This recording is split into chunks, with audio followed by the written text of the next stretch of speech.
सुखदेव जी महाराज कहते हैं कि परीक्षित, मैं तुम्हें एक बहुत सुंदर प्रसंग सुनाता हूं। देखो, इस प्रसंग से तुम्हें सीखने को मिलेगा कि कृष्ण से बड़ा करुणा सागर कोई हो ही नहीं सकता। कृष्ण के एक बचपन के सखा थे, उनका नाम था सुदामा। हम आपको सुदामा के विषय में बहुत कुछ बताएंगे। सुदामा का जीवन क्या है, सुदामा के प्रति लोगों के मन में कुछ भ्रांतियां हैं। बहुत लोगों को कहते सुना, कई शास्त्रों में भी सुना, कई विद्वानों से भी कहते सुना। सुदामा के प्रति जो मन में भ्रांति लिए लोग बैठे रहते हैं कि सुदामा दरिद्र है। महाराज, ये दरिद्र शब्द सुदामा के लिए नहीं है। कई लोगों से कहते सुना कि सुदामा भिक्षा मांगते थे, परंतु शास्त्रों में कहीं वर्णन नहीं आता कि सुदामा भिक्षा मांगते थे। सुदामा ने कहीं किसी की भी यहां जाकर भीख नहीं मांगी, किसी भी घर में भीख मांगने सुदामा नहीं गए। सुखदेव जी ने कभी भी सुदामा का वर्णन भिखारी शब्द से नहीं किया। कृष्णस्यासीद सखा कश्चित ब्राह्मणो ब्रह्मवित्तम विरक्त इंद्रियार्थेषु प्रशांतात्मा जितेंद्रियः। श्री सुदामा बचपन से विरक्त थे, इंद्रियों में सुदामा की विरक्ति है। सुदामा का प्रशांत मन है, जितेंद्रिय है। सुदामा जी ने जीवन में एक बार भी भिक्षा नहीं मांगी। ऐसा कहीं भी शास्त्र में नहीं लिखा कि सुदामा ने कहीं भिक्षा मांगी हो। भागवत में लिखा है कि ब्राह्मण यदि भिक्षा मांगता हो तो उसकी ब्राह्मणत्व नष्ट हो जाता है। ब्राह्मण को कभी भी भीख मांगनी नहीं चाहिए। अब यहां भी बहुत लोगों को संशय है। दो प्रकार बताए, एक तो होता है दान और एक होता है भिक्षा। भिक्षा होती है जो मांग कर ली जाती है, और दान होता है जो व्यक्ति स्वयं देता है।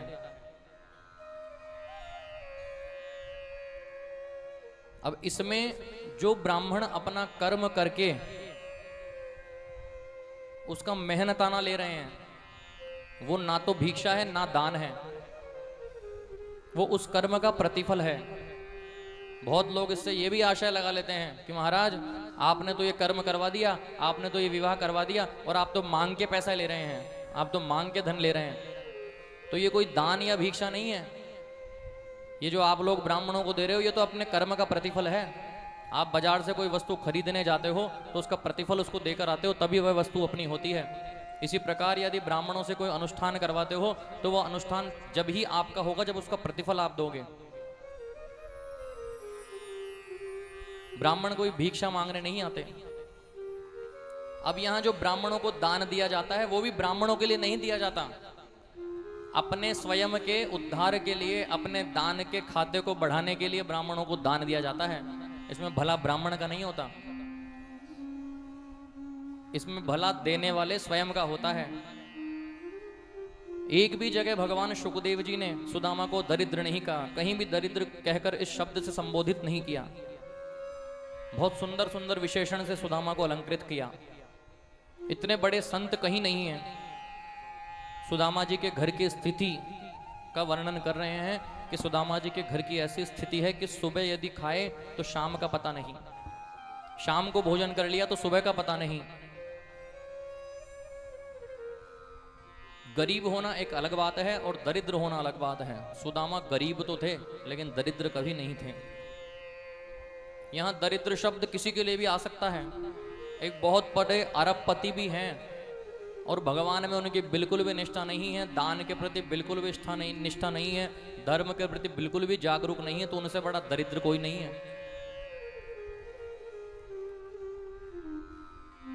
संस्कृत में भगवान ने शास्त्रों में बहुत सुंदर शब्द स्पष्ट किया है, दारिद्रो यस्तु असंतुष्टो। इस दुनिया में सबसे बड़ा दरिद्र इंसान वही है जो असंतुष्ट है। बहुत धन होने के बाद भी सुबह शाम जिसे नींद नहीं आती, धन कमाने की लालसा से कैसे भी कार्य कर रहा हो, ऐसा व्यक्ति दरिद्र बताया है। दरिद्र वह है जो सबसे बड़ा असंतोषी है, जिसके मन में असंतोष है। जब आवे संतोष धन सब धन धूरी समान। संतोषी रूपी धन जिसके जीवन में आ जाता है सज्जनों, फिर वह कभी दरिद्र नहीं रहता। सुदामा ने अपने जीवन में एक भी पैसा किसी से भिक्षा के रूप में नहीं मांगा। एक संत बड़े विद्वान पढ़े लिखे थे। एक बार वो महात्मा मार्ग में जा रहे थे। संत ने मार्ग में फूटी कौड़ी पड़ी हुई देखी। एक पैसे को पहले कौड़ी बोलते थे। संत ने वो पैसा उठाकर अपने कमंडल में रख लिया। लोगों ने पूछ लिया, बाबा इस कौड़ी का आप क्या करोगे, तुम तो त्यागी संत हो। महात्मा कहने लगे कि मेरे तो किसी काम की नहीं, पर कोई दरिद्र मिलेगा ना तो उसे दे दूंगा, उसके काम आएगी। कितने ही मंदिरों के किनारे संत ने देखा, कोई दरिद्र नहीं मिला। कितनी ही झोपड़पट्टियों में संत गए, कोई दरिद्र नहीं मिला। एक बार महात्मा जी मार्ग में जा रहे थे। मार्ग में सामने से बड़ी सेना आ रही थी और सेना में एक ही आवाज आ रही थी, काटो लूटो मारो, ऐसे ऐसे बोल रहे थे। भगदड़ मच रही थी। रास्ता छोड़ दो महात्मा जी। सभी लोग महात्मा जी से कहने लगे कि हमारा मार्ग छोड़ दो। महात्मा जी ने पूछा, भाई ये क्या हो रहा है? तो बोले, पश्चिम दिशा के जो राजा है ना, उत्तर दिशा से वहां पर चढ़ाई की जा रही है, रास्ता छोड़ दो, नहीं तो हाथी के पैर के नीचे कुचल दिए जाओगे। संत बोले, क्यों? पश्चिम दिशा के राजा ने पूर्व के राजा पर चढ़ाई कर दी। लोग बोले, पूर्व का राजा थोड़ा कमजोर है, इसलिए पश्चिम के राजा ने चढ़ाई कर दी।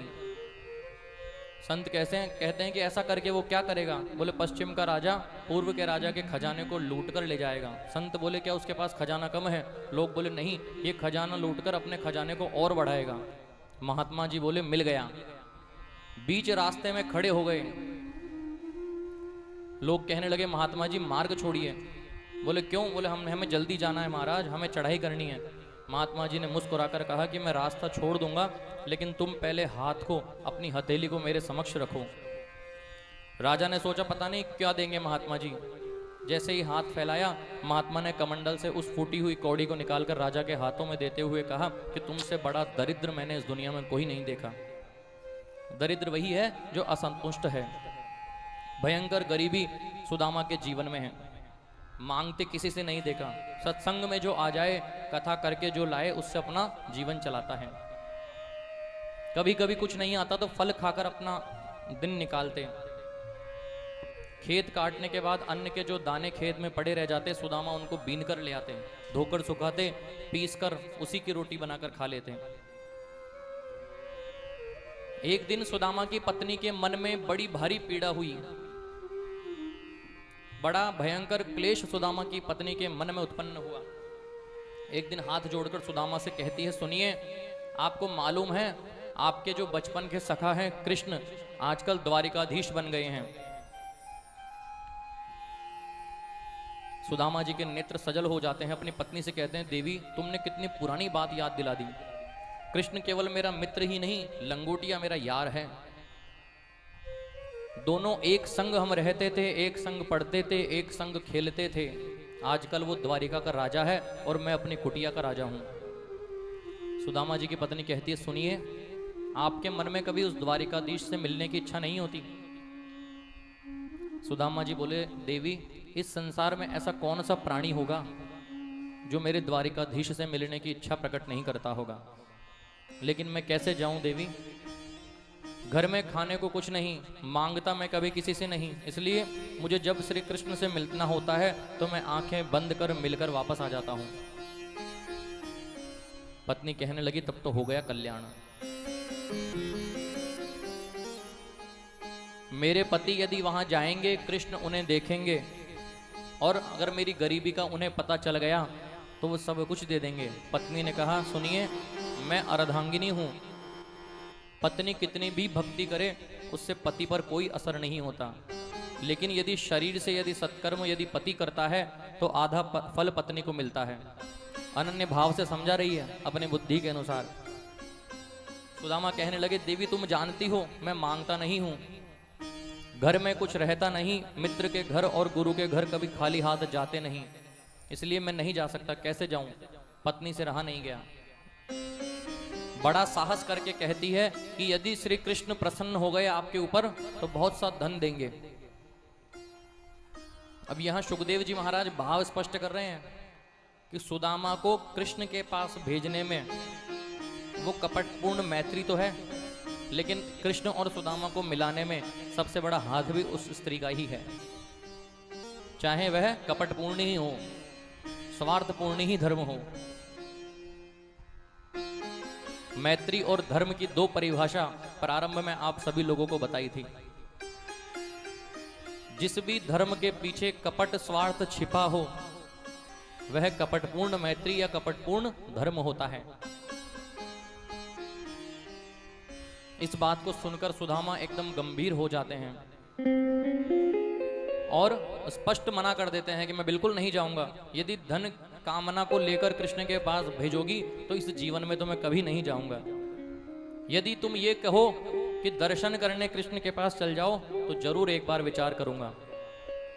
यदि जीवन का परम लाभ है, उत्तम श्लोक श्री कृष्ण का मुझे दर्शन मिल जाएगा। यदि धन की कामना से तुम चाहती हो कि मैं जाऊं तो मैं नहीं जाऊंगा। पत्नी ने कहा कोई बात नहीं, आप जाइए तो सही, एक बार आपको जाना तो चाहिए। और मैं ऐसा मानती हूं यदि आप एक बार कृष्ण के समक्ष चले गए तो द्वारिकानाथ अवश्य हम पर कृपा करेंगे। घर में कुछ है नहीं, पत्नी कहती है कि आप स्नान करके आइए, मैं कुछ व्यवस्था करती हूं। सुदामा की पत्नी सुशीला के मन में विचार आता है कि मेरे पति जब द्वारिकाधीश के पास जाएंगे तो द्वारिकाधीश आदर करके मेरे पति को सब कुछ दे देंगे। कहेंगे सुदामा कैसे हो, तो जवाब में मेरे पति द्वारिकाधीश को जवाब देंगे कि कृष्ण के समान कोई सुखी नहीं है, मैं तो बहुत दुखी हूं। लेकिन जब द्वारिकाधीश को पता चलेगा कि मेरे घर एक अन्न का दाना नहीं है तो अवश्य कृपा करेंगे। इसलिए सुदामा की पत्नी ने याचित्वा चतुरोन्मुष्टीन विप्रान पृथुक तंडुलान, सुदामा की पत्नी ने एक एक मुट्ठी चावल, अब यहां चत्वारह मुट्ठी, 4 मुट्ठी का वर्णन क्यों किया गया? क्योंकि एक ही चावल की 4 मुट्ठी तो एक जैसी होती है, लेकिन 4 तरह की चावल की मुट्ठियां अलग अलग घर से ली, ताकि भगवान जब उन चावलों को देखे तो अवश्य समझ जाए कि सुदामा ने जो चावल दिए वो भी अलग अलग जगह से लिए हुए हैं। एक एक मुट्ठी 4 तरह के चावलों की इकट्ठी की, क्योंकि एक घर का चावल यदि हम 4 मुट्ठी ले लेंगे तो एक जैसा होगा। यहाँ अलग अलग घरों से इकट्ठा किया, कोई मोटा चावल है, कोई पीला है, कोई साबुत है, कोई टूटा हुआ है।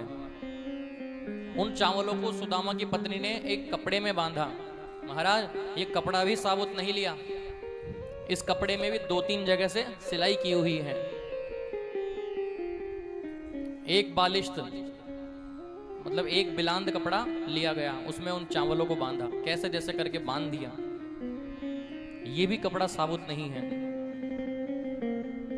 अब ये भी एक स्त्री की बुद्धिमानी का परिचय है महाराज।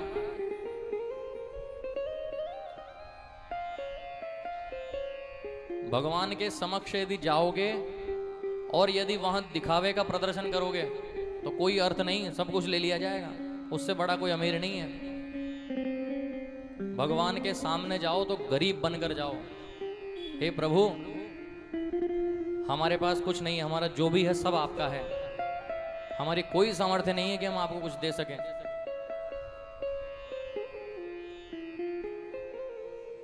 कितनी बुद्धिमानी का परिचय दिया। सुदामा जी के हाथ में वो चावल की पोटली दे दी। जाते समय सुदामा के नेत्र सजल हो गए। पत्नी से कहने लगे कि मैंने द्वारिका का मार्ग तो नहीं देखा आज तक, पर तुमने कोई गलत नहीं कहा कृष्ण से मिलने के लिए। ऐसी पत्नी भगवान सबको ही दे।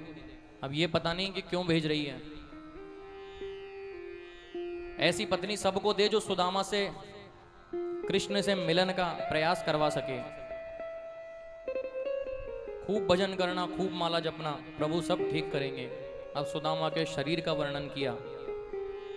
कैसा सुदामा का शरीर का चित्रण है, एक बार दर्शन करिए। 20 जगह से जिसकी धोती फटी हुई है, सिर पर ढकने के लिए कोई वस्त्र नहीं है, फूटा सा लोटा है, टूटी सी छड़ी है, उधड़ी हुई सी रस्सी है, पैरों में भुवैयां फटी हुई है। मोटे इतने हैं कि एक हड्डी सुदामा के शरीर की एक छोटा बालक भी गिन सकता है। शरीर की एक एक हड्डी गिन सकते हैं। सुदामा जी चले द्वारिका की ओर। जब द्वारिका की ओर चले तो द्वारिका की जगह पहुंच गए काशी। रास्ता भूल गए, काशी चले गए, वृंदावन चले गए, पुष्कर चले गए, घूमते घूमते पता नहीं कहां जा रहे हैं।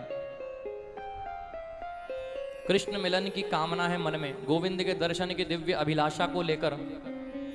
इस अभिलाषा का परिणाम यह हुआ कि भूख प्यास सब लगना बंद हो गई, सब भूल गए, क्योंकि भूख प्यास लगना इस शरीर का धर्म है। लेकिन सुदामा के निकट भविष्य में कृष्ण दर्शन रूपी जो परम आनंद मिलने वाला है, इस आगामी आनंद की खुशी में सुदामा जी भूख प्यास आदि शरीर के सब सुख भूल गए। कैसे आऊं मन में भावना है, लेकिन एक और मुश्किल हो गई। विशाल नदी रास्ते में पड़ गई। 3 महीने से सुदामा जी पैदल चल रहे हैं, पैरों में बुवाइयां पड़ रही हैं, शरीर सूख गया है। नदी को पार कैसे करें, आखिर कैसे इस नदी को पार करें? बड़ी भारी चिंता सुदामा के मन में आ गई। एक केवट आ गया, कोई जाने वाला है क्या? एक केवट आ गया, सुदामा से कहने लगा। सुदामा जी बोले, हाँ भैया हम जाएंगे, तुम पार करवा दोगे? बोले हाँ आइए ना, बैठिए। जैसे ही सुदामा जी नौका में बैठने लगे तो केवट ने पूछा, कुछ है भी कि ऐसे ही बैठ रहे हो? खाली ही नौका में बैठ रहे हो, ये देने के लिए कुछ है? बोले भैया पैसा तो हमारे पास है ना है, ऐसे तुम पार लगाओगे ना है, सो पधारो, हमें तो जानो ही ना है। मना कर दिया। अच्छा महाराज आइए, आप जैसों को बिना पैसों के ही पार लगा देता हूं। केवट की नौका में बैठ जाते हैं। अब यहां एक बात और स्पष्ट कर दूं, ये केवट और कोई नहीं, भगवान साक्षात श्री कृष्ण ही हैं। बोलिए भक्तवत्सल भगवान की।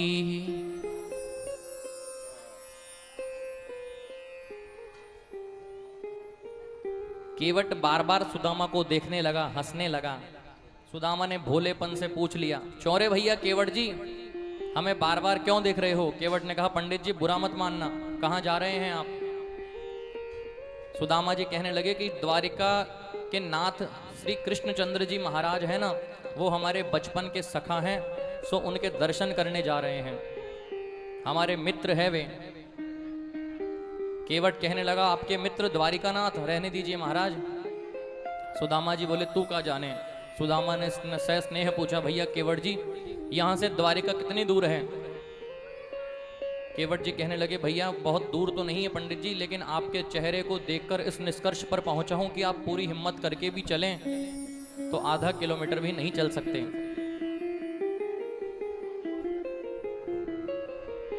अब सुदामा नदी के किनारे सोने लगा।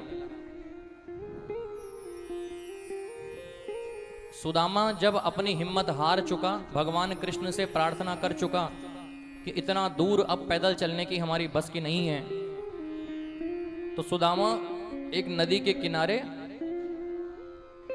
सो गए। बैठे बैठे सुदामा को निद्रा आ गई। अब जैसे ही सुदामा सोए, उठने के बाद देखते हैं सब तरफ एक ही आवाज आ रही है, जय श्री कृष्ण, जय श्री कृष्ण।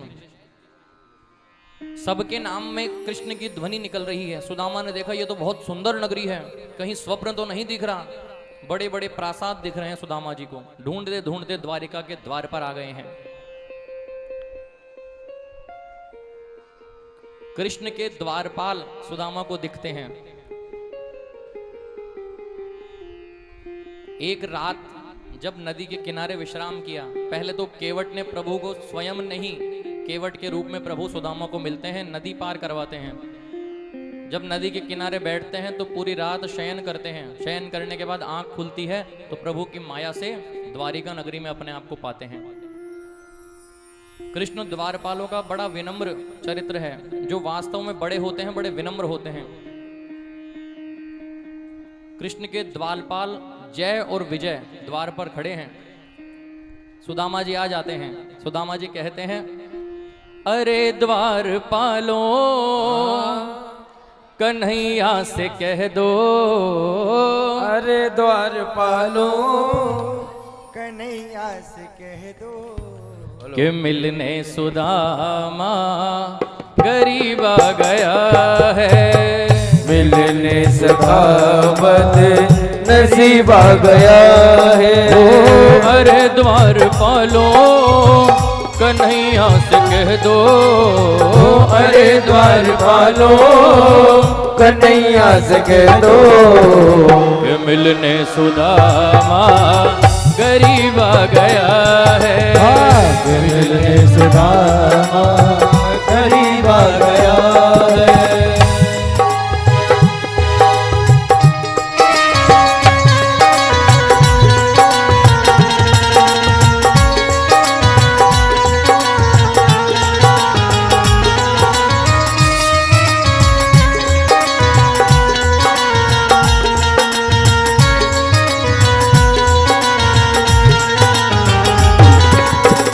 न सर पे है पगड़ी न तन पे है जामा, न सर पे है पगड़ी न तन पे है जामा, बता दो कन्हैया को नाम है सुदामा हो।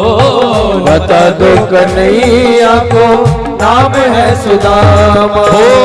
न सर पे है पगड़ी न तन पे है जामा, बता दो कन्हैया को नाम है सुदामा हो। न सर पे है पगड़ी न तन पे है जामा, बता दो कन्हैया को नाम है सुदामा हो। बता दो कन्हैया को नाम है सुदामा हो। बस एक बार मोहन से जा कर के कह दो, एक बार मोहन से जा कर के कह दो, मिलने सदा बद नसीब आ गया है। मिलने सदा बद नसीब आ गया है। महाराज जैसे ही द्वारपालों ने आकर भगवान कृष्ण से कहा कि मिलने सदा बद नसीब कोई व्यक्ति आया है, सुनते ही दौड़े चले आए मोहन। सुनते ही दौड़े चले आए मोहन, लगाया गले से सुदामा को मोहन हो। लगाया गले से सुदामा को मोहन। ओ सुनते ही दौड़े चले आए मोहन, लगाया गले से सुदामा को मोहन हो। सुनते ही दौड़े चले आए मोहन, लगाया गले से सुदामा को मोहन। लगाया गले से सुदामा को मोहन। हुआ रुक्मणी को बड़ा ही अचंभा, हुआ रुक्मणी को बड़ा ही अचंभा, ये मेहमान कैसा अजीब आ गया है। मेहमान कैसा अजीब आ गया है। अरे द्वार पालो कन्हैया से कह दो, अरे द्वार पालो कन्हैया से कह दो, कि मिलने सुदामा गरीब आ गया है। के मिलने सुदामा गरीब आ गया है।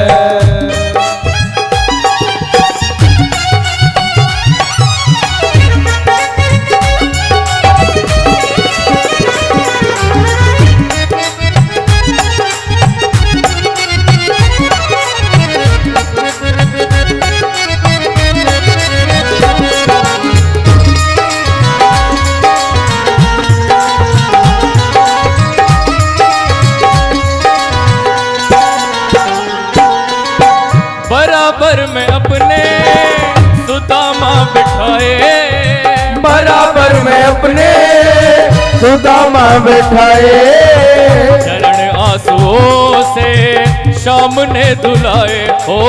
चरण आंसुओं से शाम ने धुलाए। ओ बराबर में अपने सुदामा बैठाए, चरण आंसुओं से शाम ने धुलाए हो।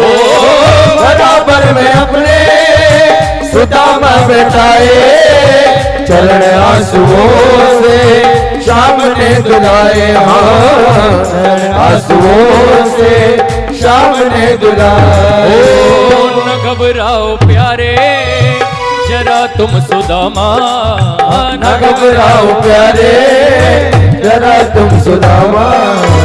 खुशी का समा तेरे करीब आ गया है, खुशी का समा तेरे करीब आ गया है। ओ अरे द्वार पालो कन्हैया से कह दो, अरे द्वार पालो कन्हैया से कह दो। ये मिलने सुदामा करीब आ गया है, मिलने सुदामा गरीब आ गया है, मिलने सुदामा गरीब आ गया।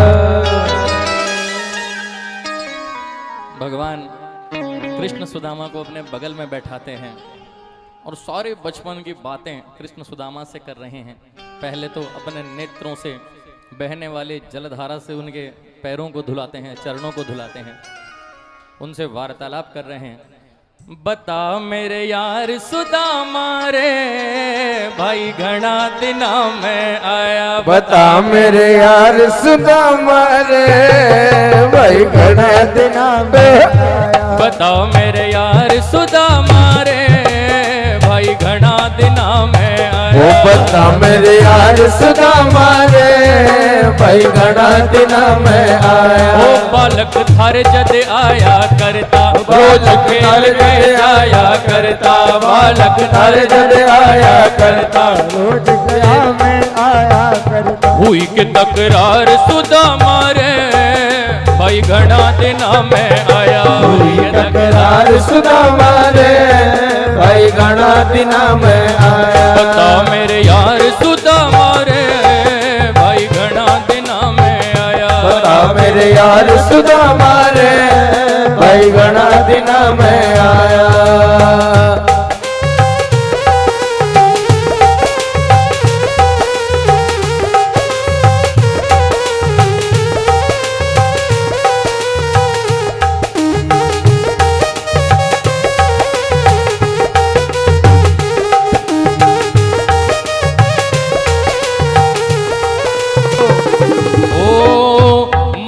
सुनाते कुटुंब कहानी, मैंने सुना दे कुटुंब कहानी, क्यों घर पड़ गई ठोकर खानी, क्यों घर पड़ गई ठोकर खानी। लोटे की मार सुदामा रे भाई घना दिना में आया। ओ जीनी यार सुदामा रे भाई घना दिना में आया।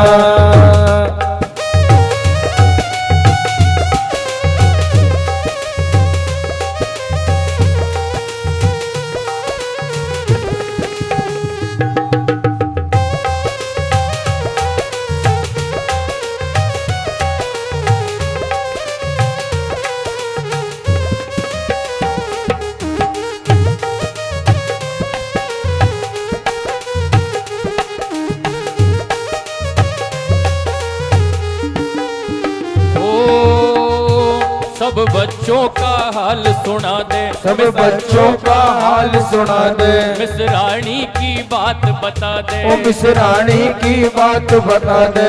क्यों हार सुदामा रे भाई घना दिना में आया गया। क्यों हार सुदामा रे भाई घना दिना में आया। बताओ मेरे यार सुदामा रे भाई घना दिना में आया। बता मेरे यार सुदामा रे भाई घना दिना में आया।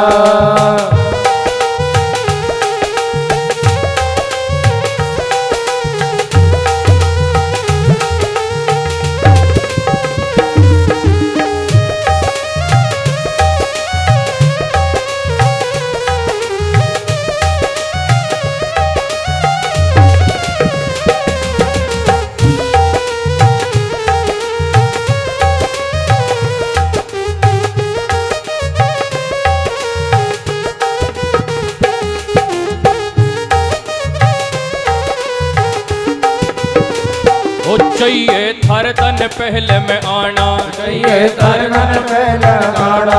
इतना ही दुख नहीं पड़ता ठाना, इतना दुख नहीं पड़ता ठाना। क्यों भूला हो क्यों भूला सुदामा रे भाई घना दिना में आयो। क्यों भूला प्यार सुदामा रे, भाई घना दिना में आया। बता मेरे यार सुदामा रे, भाई घना दिना में आया। बता मेरे यार सुदामा रे, भाई घना दिना में आया।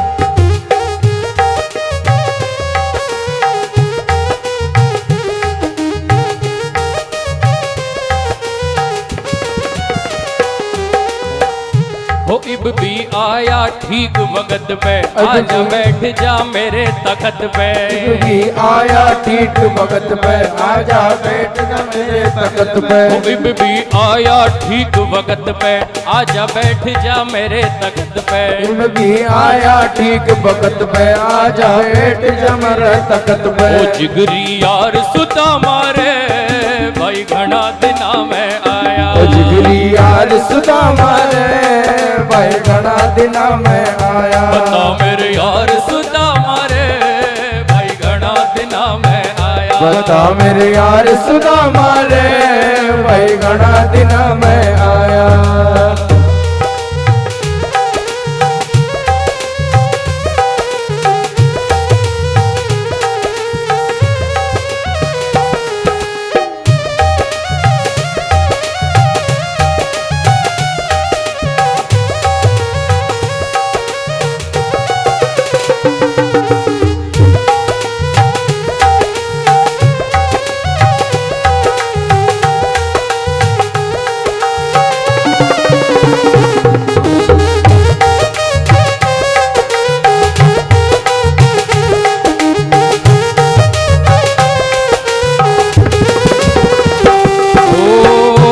आजा भगत छाती पे ल्या लूं, इब बता तने कने ही बिठा लूं। आजा भगत छाती पे ल्या लूं, तने कने बैठा लूं। कहूँ साहूकार सुदामा रे, भाई बड़ा दिना में आया। कहूँ साहूकार सुदामा रे, भाई घना दिना में आया। बता मेरे यार सुदामा रे, भाई घना दिना में आया। बता मेरे यार सुदामा रे, भाई घना दिना में आया।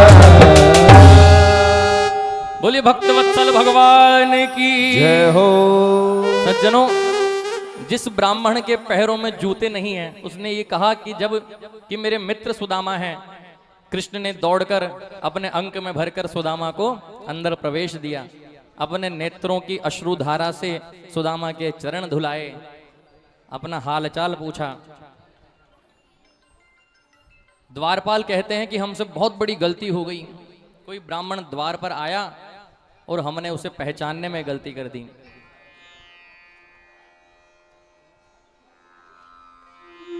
भगवान अपने बचपन की यादें परस्पर बातों के द्वारा पूछ रहे हैं, अपना हालचाल पूछ रहे हैं। परीक्षित इस दृश्य को देखकर बड़े भाव विह्वल हो गए। आचार्य सुखदेव कहते हैं कि परीक्षित, कृष्ण के रुदन को देखकर सुदामा जी भी जोर से रोने लगे। सुदामा ने सोचा, मैं कदाचित भी यदि और रोया तो कृष्ण ये समझने लगेंगे कि कुछ मांगने आया है। गरीब ब्राह्मण सुदामा को लेकर धीरे धीरे प्रभु आए, पर प्रभु की करुणा को देखकर उद्धव जी के ज्ञान की और जो सीढ़ियां बची थी सब खिसक गई। भगवान को देखकर उनके पौत्रादि भी प्रेम के मारे गदगद हो गए। गोविंद ने कहा, सुदामा जी कैसे हैं आप? सुदामा ने जवाब दिया, गोपाल, मेरे समान सुखी इस संसार में कोई नहीं है। गोविंद बोले, ये तो मुझे सब दिखाई दे रहा है, आप कितने सुखी हैं। 56 प्रकार के भोग बनकर आ गए। आज प्रभु ने अपनी राजसभा की छुट्टी कर दी। आज हम कोई राज्य कार्य नहीं देखेंगे। भगवान के मंत्री, भगवान के सेनापति, सब लोग भगवान के सामने आकर बैठ गए, परंतु भगवान सुदामा के चरणों में बैठे रहे। रुक्मिणी जी पंखा झरने लगी, 56 प्रकार के व्यंजन समक्ष रख दिए गए। अब ये सुदामा जी का चरित्र है ना, ये इस प्रकार नहीं है कि 56 प्रकार के व्यंजन रख दिए तो टूट गए सामने। सुदामा जी कहने लगे कि लाला तू बुरो नहीं माने तो एक बात कहूं। बोले क्या? ये पकवान ज्यादा खाए वैसे बुद्धि खराब हो जाए, फिर भजन में मन ना लगे। कन्हैया मैं तो नमक डालकर 2 टिक्कड़ सवेरे 2 शाम को पाऊं। प्रभु ने कहा इन्हीं पकवानों को तो पाकर जीव मुझे पाता है। लाला ऐसी बात है, दोनों संग संग भोजन करेंगे। आचार्य सुखदेव कहते हैं परीक्षित, दोनों मित्रों के वेश में कितना अंतर है। एक मित्र ऐसा जिसके चरणों में पादुका भी नहीं है, और दूसरा मित्र ऐसा जिनके सोने के आभूषण से भरे हैं, धोती भी जिनकी फटी हुई है। एक मित्र का ऐसा चित्रण। आप जब बचपन के मित्र से मिलते हैं तो आंख नम हो जाती है, करुणा आ जाती है। बचपन की चपल लीलाओं का स्मरण करते हैं, हंसने लगते हैं, मुस्कुराने लगते हैं। भोजनादि से निवृत्त हो गए। अब कृष्ण भगवान अपनी 16,108 रानियों को इशारा करते हैं कि एक एक करके आओ और आशीर्वाद लो। अब एक एक आने लगी सुदामा को प्रणाम करने के लिए। सबसे पहले रुक्मिणी जी आई। महाराज प्रणाम करती हूँ, चिर सौभाग्यवती रहो। जाम्बवती जी आती है। महाराज मैं जाम्बवती हूँ, आपके चरणों में प्रणाम करती हूँ, मैं भद्रा हूँ।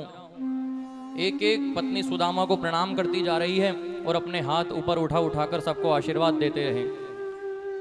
ऐसे करके तकरीबन 400 पत्नियां प्रणाम कर गई।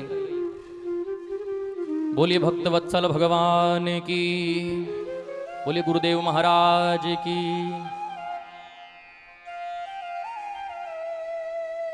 अपने हाथ से सबको हाथ उठाकर आशीर्वाद देते रहे।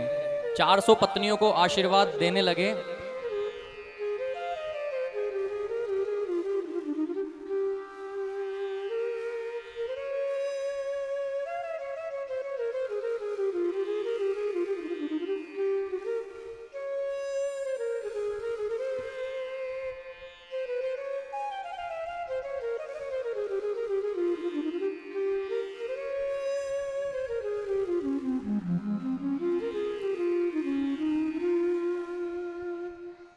जब 400 पत्नियों को सुदामा जी ने आशीर्वाद दे दिया तो कन्हैया से कहने लगे, कन्हैया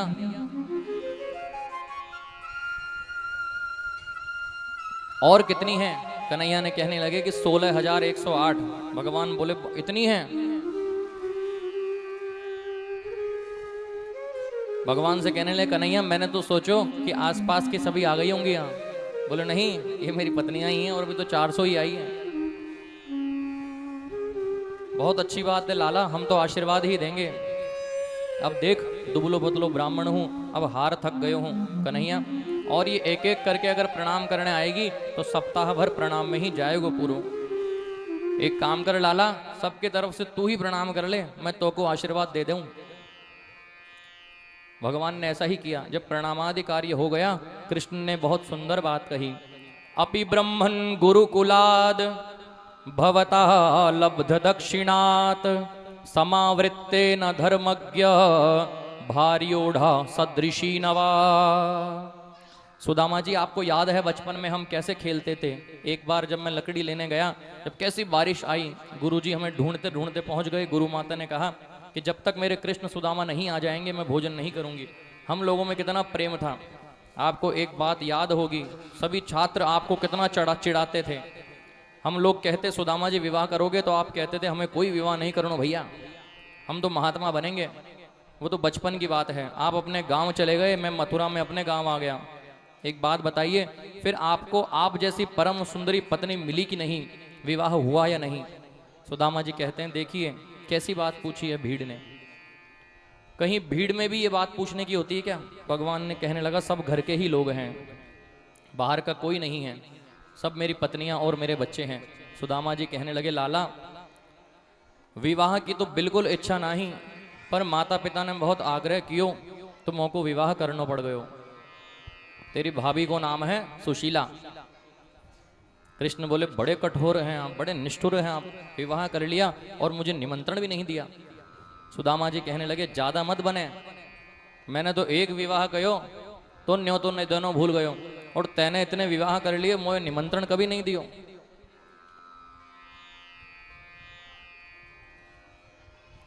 मेरी बात सुनोगे कन्हैया तो बहुत हंसी आएगी। शाम के 5 बजे तक विवाह का कोई विचार नहीं, 7 बजे घर में बहू आ गई। सुदामा बोले तो सब ऐसे ही आ गई भैया। कृष्ण भगवान अपने विवाह का भी चरित्र चित्रण ऐसे ही सुना रहे हैं कि सुदामा जी, इन 16,108 विवाह में से एक भी विवाह का मैंने भी पूर्व में कोई संकल्प नहीं किया था। मेरे सभी विवाह युद्ध के साथ होते गए, जहां जहां युद्ध होता गया वहीं वहीं मेरे विवाह भी होते गए। संकोच के मारे सुदामा का सिर झुक जाता है। कन्हैया सुदामा से पूछते हैं कि भाई अब ये तो बता दो कि भाभी ने मेरे ताई काई भेजो है। अब ये बात सुनकर तो महाराज सुदामा का मुख शर्म के बारे फिर झुक जाता है। कृष्ण तो परम कृपालु है, सब जानते हैं। सब बड़े बड़े राजघराने की बेटियां सामने खड़ी हैं, सब बहुएं सामने खड़ी हैं। इन सब के बीच में इस फटी हुई पोटली को कैसे दिखाऊं जिसमें चावल भी एक समान नहीं है। सुदामा जी ने सोचा कि कृष्ण की पत्नियां जब अपने अपने महल में चली जाएंगी तो पोटली दिखा दूंगा, तब तक कुछ बात में बात मिलाकर इस विषय को बदलूं। सुदामा जी बोले अच्छा लाला, तुमको याद है हम बचपन में कैसे पढ़ा करते थे, समिधा लाने जाते थे हवन के लिए। गुरुजी महाराज भी हमें बड़ा सिखाया करते थे। गुरुजी कहा करते थे कि मेरे शिष्यों में परम तेजस्वी शिष्य है सुदामा, कृष्ण सबसे बड़ा उद्यमी शिष्य है। पर लाला हमने तो पहले ही विद्या पूरी कर ली। कन्हैया बोले बात मत बदलो। मैंने पूछा भाभी ने क्या भेजा है? अरे हम भाभी की बात तो बाद में कर लेंगे, नेक बचपन की बात तो कर लें। अच्छा तुम्हें याद है एक बार हम लकड़ी लेने गए तो गुरुजी बहुत ढूंढने भय पहुंचे। भगवान बोले सब मालूम है, लेकिन भाभी जी ने क्या भेजा पहले बता। सुदामा जी बोले एक बात है, तू जय बात के पीछे पड़ जाए तो फिर भूले ना है। अरे हम कह रहे हैं कि भाभी की बात बाद में कर लेंगे, पहले बचपन की बात कर लें। ज्यादा बात बनावेगो तो सबके बीच में तेरी पोल खोल दूंगा। देवियों आप जानती हैं आपके पति द्वारिकानाथ बचपन में क्या थे? रानियां बोली बताइए क्या थे? बोले द्वारिकानाथ जी महाराज बचपन में गोकुल की गलियों में नंगे डोला करते थे। और मालूम है ये क्या काम करते थे? जब गलियों में होकर निकलते तो गोपी कहती लाला नेक सुनियो, तो ये बोलते क्या बात है? गोपी कहती हमारी माखन की मटकी नेक उठाए के पकड़ा दो। तो ये फटाक से उस मटकी को फोड़ देते। माखन के लोभ में दिन भर द्वारिकानाथ इधर से उधर फिरते रहते थे। और देवियों आपको पता है हमारी मंडली का नाम क्या था? बाल गोपाल चौर्य विद्या मंडल। घर घर चोरी करते थे। आज देखो चोर से बन गया द्वारिकानाथ। भगवान हंसकर बोले कि मैं बचपन में क्या था किन्हें बता रहे हो? आपस में भी हमारी सभी पत्नियां जानती है। और हमारे विवाह का मूल कारण भी यही है सुदामा, ये वही ग्वारी ने वही गोपियां हैं, कात्यायनी का व्रत करके आज मेरे सामने पत्नियों के रूप में समक्ष खड़ी है।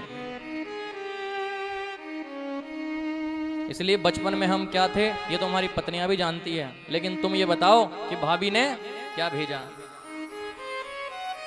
प्रभु ने बड़ा स्पष्ट सुंदर जवाब दिया। पत्रम पुष्पम फलम तोयम यो मे भक्त्या प्रयच्छति तदहम भक्त्युमुरतम आधाश्रणापि प्रयात्मनः। कि प्रेम से जो भी कुछ आपको समर्पित करे तो आप उसे मानकर स्वीकार कर लेते हैं। सुदामा संकोचवश नहीं दे पाते तो प्रभु ने कहा क्षमा करना, आपकी जो दाहिनी बगल है ना थोड़ी ऊंची उठ रही है। भगवान ने तुरंत उनकी दाहिने बगल में से हाथ डालकर पोटली को निकाल लिया। जैसे ही कृष्ण के हाथ में पोटली आई, प्रभु के नेत्र सजल हो गए। घुमा घुमाकर प्रभु पोटली को देखने लगे। भगवान को एक क्षण भी नहीं लगा समझने में कि सुदामा के घर में एक बालिश्त कपड़ा भी नहीं है। जब देखकर खोलने लगे तो आश्चर्य के मारे कृष्ण की आंखें खुली रह गई कि इस पोटले में जो चावल है वो भी एक समान नहीं है। इतना पवित्र, इतना तेजस्वी ब्राह्मण, यदि मैं इनकी गरीबी भी दूर नहीं कर सकता तो मेरे द्वारिकानाथ होने का कोई महत्व नहीं है। प्रभु ने एक मुट्ठी चावल अपने मुख में डाला। मुट्ठी चावल डालकर उच्चारण किया, अनेन। प्रभु ने कह दिया कि स्वर्ग लोक की संपत्ति का सुख मैं सुदामा तुम्हें देता हूं। दूसरी मुट्ठी मुख में डालकर मेरे प्रभु ने मन में संकल्प कर लिया कि सारी पृथ्वी का एक छत्र सम्राट को जो सुख मिलता है वो हम सुदामा को प्रदान करते हैं। तीसरी मुट्ठी जब भगवान मुख में डालने को तैयार हुए तो रुक्मिणी जी ने कृष्ण का हाथ पकड़ लिया और इशारे से कहने लगी कि जाता मत दो। मुख से उच्चारण किया कि कच्चा है भगवान, नुकसान कर जाएगा। और इशारे से कहने लगी, बड़े बरस रहे हैं पंडित जी पर। जिसने आपके वक्षस्थल पर कभी प्रहार किया था उन पे आज बड़े बरस रहे हैं। प्रभु ने इशारे से ही कह दिया कि वो भी ब्राह्मण था। हे देवी, आज हम और आप एक साथ हैं। हमारे विवाह के समय जो पत्रिका लेकर आया था वो भी ब्राह्मण ही था। अगर ब्राह्मण नहीं होता तो आप यहां नहीं होती।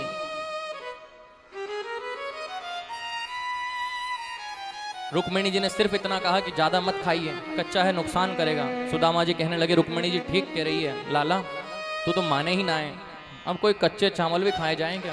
प्रभु ने कहा कि आप कहते हो तो नहीं खाता, लेकिन प्रभु ने सुदामा को क्या दिया ये तो कोई भी नहीं जानता। सिर्फ रुक्मिणी और कृष्ण को पता है कि 2 मुट्ठी में प्रभु ने सुदामा को क्या दे दिया। अब दूसरी बात यह है कि स्वर्ण की द्वारिका में आकर भी सुदामा ने 1 तोला सोना भी नहीं मांगा। भागवत में ऐसा कहीं भी वर्णन नहीं आता कि कृष्ण ने सुदामा से कुछ मांगने के लिए कहा और सुदामा ने कृष्ण से कुछ नहीं मांगा हो।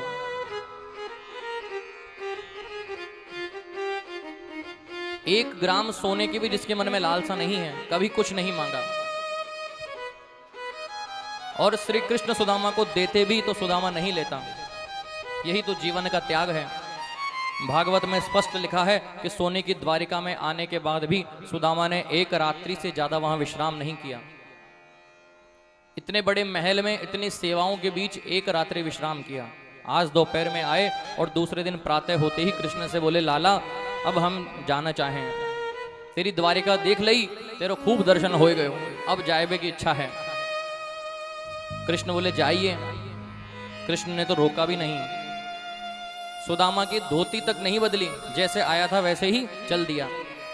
सुदामा आया था तो अपने आंसुओं को पी लिया था और सुदामा जा रहा है तो बार बार कृष्ण को याद करता जा रहा है कि मेरा कृष्ण कितना कृपालु है, कितना कृपा का सागर है। क्योंकि क्वाहम दरिद्र पापियान क्व कृष्ण श्रीनिकेतन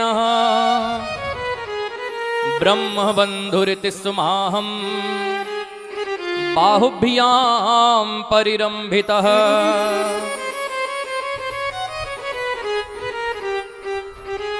विचार करने लगा, क्वाहम दरिद्र पापियान, कहाँ तो मैं दरिद्र पापी, क्वै कृष्ण श्रीनिकेतन, और कहाँ लक्ष्मीपति मेरा श्री कृष्ण। अरे वाह रे कन्हैया, ऐसी कृपालुता मैंने कहीं नहीं देखी, ऐसा करुणा का रूप मैंने कहीं दर्शन नहीं किया। कृपा का वास्तविक रूप यदि कोई है तो वो मेरे कृष्ण कन्हैया तुम ही हो। ऐसा सोचते सोचते सुदामा जी आ रहे हैं। 6 महीना उन्हें आने में लगा था, 6 महीना जाने में लग गया। महाराज सुदामा जी जैसे ही अपनी कुटिया में पहुंचते हैं, जहां सुदामा की झोपड़ी थी उस स्थान पर पहुंचकर देखते हैं वहां तो बहुत सुंदर दिव्य महल खड़ा है। सुदामा बोले, मेरी झोपड़ी कहां गई, मेरी कुटिया कहां गई, मेरे समझ में कछु ना आवे। वहां 2 दरबान खड़े थे। सुदामा ने पूछा, सुनिए ये कौन सी जगह है? दरबानों ने उत्तर दिया, ये सुदामापुरी है। सुदामापुरी, लेकिन सुदामा तो मेरा ही नाम है। हो सकता है कोई दूसरा राजा आ गया हो, मेरी झोपड़ी को तोड़कर यहाँ से हटा दिया हो और अपना महल बना लिया हो, अपनी नगरी बसा ली हो। अब क्या करें? सुदामा ने कहा, सुना भैया, जरा सुदामा सेठ जी को तो बुलाओ, मैं उनसे पूछूं कि मेरी झोपड़ी कहाँ गई। दरबान कहने लगे कि वे सेठ जी अभी नहीं हैं, और वे अपने आप को सेठ भी नहीं बताते, वे तो पंडित जी लगाते हैं, पंडित जी हैं। सुदामा ने कहा, पंडित भी मैं ही हूं, लेकिन मेरी इस प्रकार की नगरी होने का तो कोई सवाल ही नहीं उठता। और एक नाम के दो पंडित भी एक जगह नहीं हो सकते। ये सुदामा जी पंडित कोई धनी होंगे, मेरी झोपड़ी में आग लगाकर अपना महल बनवा लिया। अच्छा भैया, सुदामा पंडित जी को बुलाओ कि मेरी झोपड़ी कहाँ है, उनसे ही पूछ लूं। दरबान बोले, वो तो द्वारिकापुरी गए हैं। अब महाराज विचार करने लगा कि द्वारिका भी मैं ही गया था। सुदामा ने कहा, द्वारिका तो मैं स्वयं ही गया था, मेरी नगरी होने का तो कोई मतलब ही नहीं है। कहीं ऐसा तो नहीं कि मुरली वाले ने ही कोई नाटक कर दिया हो। तुम्हारे सुदामा जी को द्वारिका गए कितने दिन हो गए? दरबानों ने कहा, उन्हें तो गए 1 वर्ष हो गया। सुदामा बोले, तब तो ये मैं ही हूं, पर ये लोग मुझे जानते नहीं, अंदर नहीं जाने देंगे। मैं ही वो सुदामा हूं, दूसरा कोई है इसकी परीक्षा लेने का अब कोई भी तरीका नहीं है। सिर्फ एक तरीके से मैं पहचान सकता हूं। मैं यदि वही सुदामा हूं तो मेरी पत्नी इसमें अंदर होगी, दुबली पतली सी मेरी पत्नी। क्या नाम था? सुशीला। दरबानों से कहने लगे कि जरा पंडित सुदामा जी की पत्नी को बुलाइए। दरबान कहते हैं, खड़े रहिए महाराज, अभी पूछकर आते हैं। सुशीला जी से जाकर कहते हैं, महारानी जी, कोई ब्राह्मण द्वार पर खड़ा है, आपसे मिलना चाहता है। सुशीला जी भीतर से निकलकर आती है। भगवान की कृपा से जब सुदामा जी सुशीला जी को उस झोपड़ी में छोड़कर गए थे, उस अवस्था से भगवान कृष्ण ने, द्वारिकानाथ ने कृपा पूर्वक थोड़ा सा शरीर मोटा कर दिया। क्योंकि जीव जो चाहता है भगवान उसे पहले देते हैं। सुशीला की जितनी भी आकांक्षाएं थी, जितनी भी लालसाएं थी, सभी शारीरिक सुख की थी। धन चाहिए था, वैभव चाहिए था, भगवान ने धनवान बना दिया। सुशीला जी भीतर से निकलकर आई, उनके आगे पीछे 10-10 दासियां चल रही हैं। सुदामा जी ने दूर से आते हुए सुशीला को देखा कि ये तो नहीं है, वापस जाने लगे। सुशीला ने तुरंत पहचान लिया, दौड़ी दौड़ी आई और आकर सुदामा के चरणों में गिर गई कि हे नाथ, मैं आपको प्रणाम करती हूँ। सुदामा कहने लगे, सुशीला, ये सब वैभव, ये सब महल, ये सब क्या है? बोली, उस द्वारिकाधीश की कृपा है। सुदामा कहते हैं, तुम पर तो बहुत कृपा हो रही है, हमें तो देखो जैसे गए थे वैसे ही वापस आ गए, धोती तक नहीं बदली। सुशीला कहने लगी कि आपको तो सिर्फ दर्शन ही चाहिए थे, दर्शन तो दे दिए, और जो मुझे चाहिए था मुझे दे दिया। सुदामा ने कहा कि तुम बहुत परेशान भी करती थी, द्वारिका जाओ द्वारिका जाओ, 8 याम यही रटती रहती थी। अब सोने की रोटी बनाओ और चांदी की दाल खाओ, प्रेम से बैठकर घर में भोग लगाओ। मैं तो किसी जंगल में झोपड़ी में रहकर भजन करूंगा, तुम्हारे महल में मैं नहीं रहूंगा। पत्नी बोली, आप नहीं रहोगे तो मैं भी यहाँ रहकर क्या करूंगी, चलती हूँ। दोनों मिलकर जब महल से निकलने लगे तो भीतर से एक आवाज आई, सुदामा जी। पीछे मुड़कर जैसे ही सुदामा देखते हैं तो मेरा गोविंद कृष्ण कन्हैया टेढ़ी टांग वाला अंदर विराजमान है। बोले, भक्त वत्सल भगवान की। सुदामा बोले, अरे लाला, तो सब वैभव मोको काय को दियो तुमने? मैं तो पहले ही बड़ा धनवान था, संपन्न था। यहाँ सुखदेव जी महाराज वर्णन कर रहे हैं, विपदो नैव विपदः संपदो नैव संपदः विवद विस्मरणो विष्णु संपद नारायण स्मृति।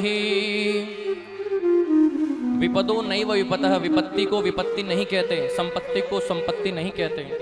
गोविंद को भूल जाना ही सबसे बड़ी विपत्ति है, और मेरे नारायण को स्मरण रखना ही सबसे बड़ी संपत्ति है। सुदामा जी, मेरा प्रसाद समझकर मेरा निवेदन है कि इस सुख को आप भोगिए, ये वैभव आपको कभी अभिमान नहीं होने देगा। बोले, लाला, तुम्हारी ये कृपा की आदत ना होती ना तो फिर सब काम गड़बड़ हो जाता। ये कृपा की आदत से ही तो हम जैसों का उद्धार हुआ है। आप तो कृपा के सागर हैं। प्रभु ने कहा, मैंने तो आपको वैभव दिया, इस वैभव के द्वार से प्रजा का कल्याण कीजिए। जनता का हित कीजिए, समाज में लोगों का कल्याण होगा, ऐसा कहकर द्वारिकाधीश अंतर्ध्यान हो जाते हैं। अनंतों वर्षों तक सुदामा ने तप किया, इतना वैभव पाकर उनके मन में कभी अभिमान नहीं आया। सुदामा के दिव्य चरित्र का चित्रण सुखदेव जी महाराज ने परीक्षित के समक्ष किया। बोलिए द्वारिकाधीश भगवान की जय हो।